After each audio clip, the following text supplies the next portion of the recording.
여호수아 사사기 사무엘상에서 먼저 여호수아부터 보겠습니다. 여호수아가 우리가 잘 아는 이 요단강을 이제 건너가게 되죠. 그리고 요단강을 건너가서 여리고 성부터 이제 점령을 하게 들어갑니다. 그래서 온 가나안 땅을 점령했다 그렇게 이야기를 하고는 그 다음에 그것을 12지파로 이렇게 땅을 이렇게 분배를 했다 이렇게 이야기를 우리가 알고 있죠. 그리고 그렇게 땅을 분배하고 나서 여호수아가 백성들 다 모으고서 우리가 여기에서 이렇게 시작을 했으니 오직 여호와만 섬기겠노라. 우리가 서로 다짐합시다 하면서 그렇게 여호수아 이야기가 다 끝나는 것을 우리가 볼 수가 있습니다. 약속의 땅을 진입할 때에 어떤 모습이었느냐? 여기 이 그림에 나오는 것 같이 맨 먼저 법궤를 맨 제사장들이 요단강에 발을 담그자마자 요단강이 갈라지면서 육지와 같이 이렇게 건너더라. 요단강이 그렇게 넓은 강은 아닙니다.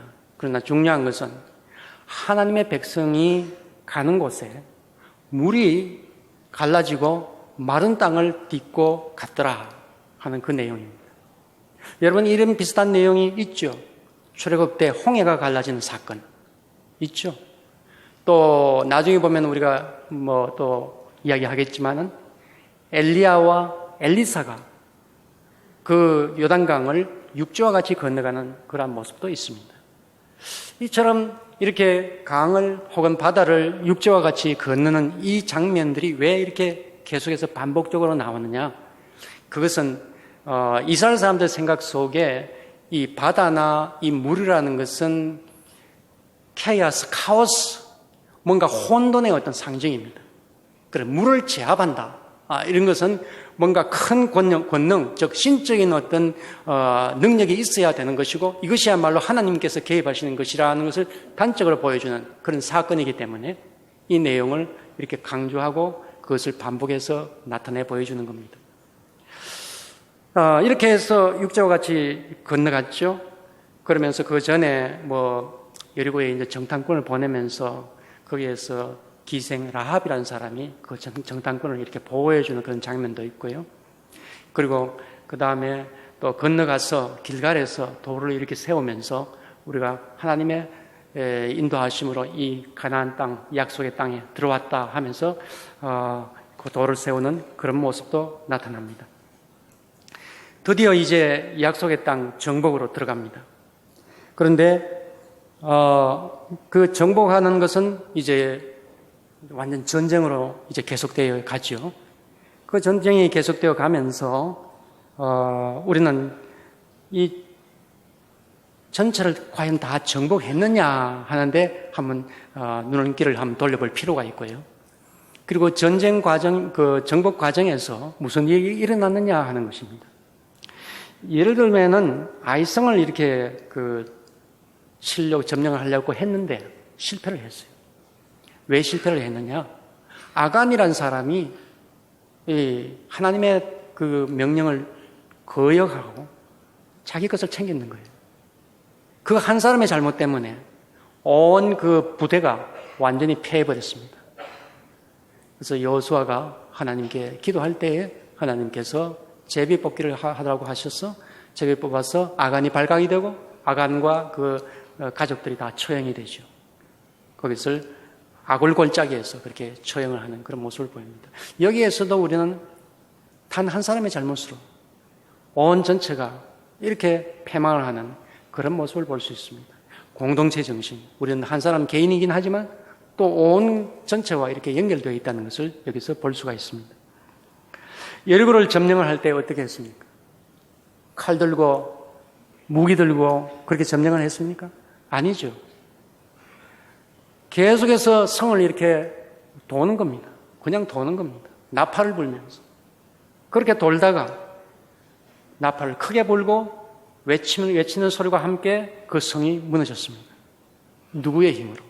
이것은 무력이나 어떤 사람의 힘이 아니라 하나님의 힘으로 그 성이 점령되고 무너졌다는 것을 보여줍니다. 다시 말하자면 사람이 전쟁 치는 것이 아니고 하나님의 뜻에 의해서 성패가 결정된다 하는 것을 보여주는 것입니다. 우리 많은 전쟁 가운데에서 거기서 하나님께서 인도하시고 하나님에 의해서 승리를 주시는, 우리가 세상 사람들의 우리의 눈에는 도무지 그것은 이길 것 같지 않는데도 하나님께서 함께 하시면, 하나님께서 능력을 주시면 승리를 얻을 수 있다는 것을 이 전쟁 상황 속에서 곳곳에서 우리는 발견할 수가 있습니다. 드디어 여호수아는 이제 약속의 땅을 점령을 하면서 각 지파별로 그것을 이제 나누는 그런 모습을 볼 수가 있습니다. 약속의 땅을 지파별로 다 이렇게 나눌 때에 보면은 그 여호수아가 그 지파를 이렇게 나눌 때에 자기가 이제 그 최고 지도자니까 어느 지파는 여기 가라, 어느 지파는 저기 가라, 뭐 이런 식으로 한다기보다는 어떤 위원회를 만들었습니다. 위원회를 만들고 그 각 지파의 장들, 그 주로 장로급이죠. 보통 그때는 장로라고 부릅니다. 우리 교회 직분하고는 좀 틀립니다. 각 지파의 어떤 최고 지도자라고 이렇게 보면 됩니다. 그런 어른들, 그런 분들과 함께 위원회를 만들고 합의하에 그렇게 땅을 분배를 합니다. 물론 그것은 하나님께서 주시는 땅이에요. 하나님께서 주시는 땅이고 그 땅은 하나님께서 대대로 상속할 수 있도록 해주는 그런 땅입니다. 그리고 그 땅은 절대 돈을 받고 팔아서는 안 되는 그런 땅입니다. 옛날에는 오늘날과 달리 취직할 때도 없고 그 땅이 있어야 사는 거예요. 그래서 그 땅을 돈 받고 절대 팔아서는 안 되고 하나님이 주신 것으로 계속해서 이제 상속을 해서 대대로 거기서 살 수 있도록 하는 겁니다. 이 땅 분배에서 우리는 경제적인 한 큰 원칙을 발견할 수가 있습니다. 그것은 무엇이냐 하면은 땅은 하나님의 것이다 라는 것을 기본적으로 전제를 하고 있습니다. 그리고 사람은 하나님의 것을 빌려서 하는 것이다 라고 그렇게 생각을 합니다. 그런데 실제적으로 이 땅에서는 그럼 누가 그것을 빌린 것을 가지고 그것을 말하자면 농사를 짓고 하느냐? 결국에는 각 개개의 가정이 그것을 하게 되어 있습니다. 그렇죠? 어느 지파에게 그것이 분배가 되고 그 지파가 다시 각 가문으로 이렇게 나누어집니다. 그럼 결국 각 가정이 최종적으로 그 땅에 대해서 어떤 권리를 행사를 하게 되는 거예요. 물론 경작할 수 있는 권리지만은, 농사 지을 수 있는 권리지만은 그것을 행사를 하고 이 세상에서는 어느 누구도 그 권리를 갖다가 빼앗을 수가 없습니다. 왕도 그 권리를 빼앗을 수 없어요. 또 뭐 성전의 제사장도 그것을 어떻게 빼앗을 수 없습니다. 어떻게 보면은 하나님의 것이라고 하면서 가장 각 가정의 사유재산을 보호해 주는 것도 됩니다. 정부나 국가나 왕이나 땅을 함부로 빼앗지 못하도록 하는 거예요. 혹은 큰 부자가 있어서 함부로 땅을 빼앗지 못하게 하는 거예요. 왜냐? 돈 받고 팔 수 없도록 만들었으니까. 이런 정신으로 시작을 하는 겁니다. 그래서 우리가 경제 정의를 언제나 이야기할 때 이 문제를 언제나 많이 기본적으로 삼습니다. 하나님께서 땅을 배분해 주셨다. 그리고 그 땅에 대한 권리는 각 가정이다. 국가도 아니고 성전도 아니고 부자도 아니고 거기서 출발하면은 모든 것이 제자리로 돌아옵니다. 오늘날 우리의 사회가 가장 큰 문제가 빈부격차입니다. 누구는 많이 가지고 누구는 조금밖에 가질 수도 없고 누구는 날 때부터 많이 가지고 누구는 날 때부터 평생 가난하게 살 수밖에 없고 하는 이런 문제 때문에 많이들 우리가 힘들어 하잖아요. 바로 하나님께서 그런 문제를 아주 옛날에 기본적으로 가르쳐 주고 있습니다. 각 개개인은, 각 가정은 살 수 있는 기본 바탕, 그것은 가지고 있어야 된다. 그건 누구도 빼앗을 수 없다. 어떤 명목으로든 빼앗을 수가 없다. 국가를 위한다, 혹은 거룩한 일을 한다, 그런 명목 가지고도 그것을 빼앗을 수가 없다. 이것이 굉장히 중요한 경제 정의의 가장 바탕이 되는 겁니다. 그런데 각 기업들을 이렇게 그 분배받은 것을 이렇게 보면은 쭉 이렇게 보면 제일 밑에 시몬, 그 다음에 유다, 베냐민, 에브라임, 므낫세 하면서 이렇게 쭉 가고, 동쪽에 보면 르우벤, 갓, 뭐 이렇게 나옵니다만은 지파 중에 하나 빠진 지파가 있죠. 레위 지파. 예. 레위 지파는 땅을 분배받지를 못했습니다. 레위 지파는 제사장 지파로서 오직 제사 드리고 거기서 나온 것으로서 먹고 살고 그렇게 합니다. 다만 거주할 수 있는 성은 이제 분배를 받게 됩니다. 살 집은 있어야 되니까 말입니다. 그리고 그 살 집 가운데 있어서도 특별히 그 6개의 도피성을 마련을 했어요. 이 도피성은 어떤 성이냐 하면은, 왜 그 도피성을 마련했느냐 하면은, 우발적으로, 고의적이 아니고, 어떻게 하다가 좀 잘못해서 실수로 사람을 죽였을 때 피난할 수 있는 성이 바로 이 도피성입니다. 왜 그것을 만들었느냐? 옛날에는, 사실 경찰이 제대로 없습니다.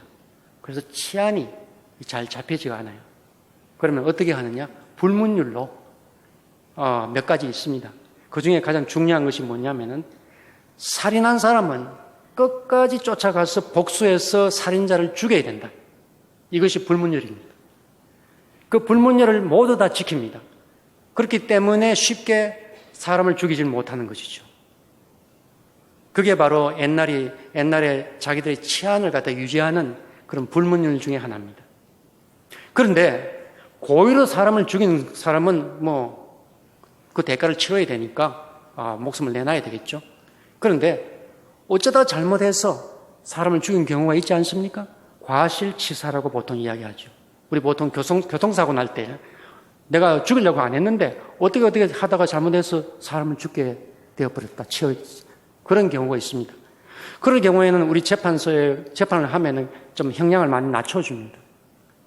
그러나 옛날에는 사람을 죽이면 무조건 쫓아가서 복수를 해야 되는 거예요. 그러니 우발적으로 실수해서 죽인 사람도 목숨이 위태로운 겁니다. 복수자가 막 쫓아오니까 피할 데가 없는 거예요. 그래서 도피성이라는 것을 마련해가지고 거기에서 피난할 수 있도록 해주는 겁니다. 그 복수하는 사람이 더 이상 거기에 와서 쫓아와서 죽이지 못하도록.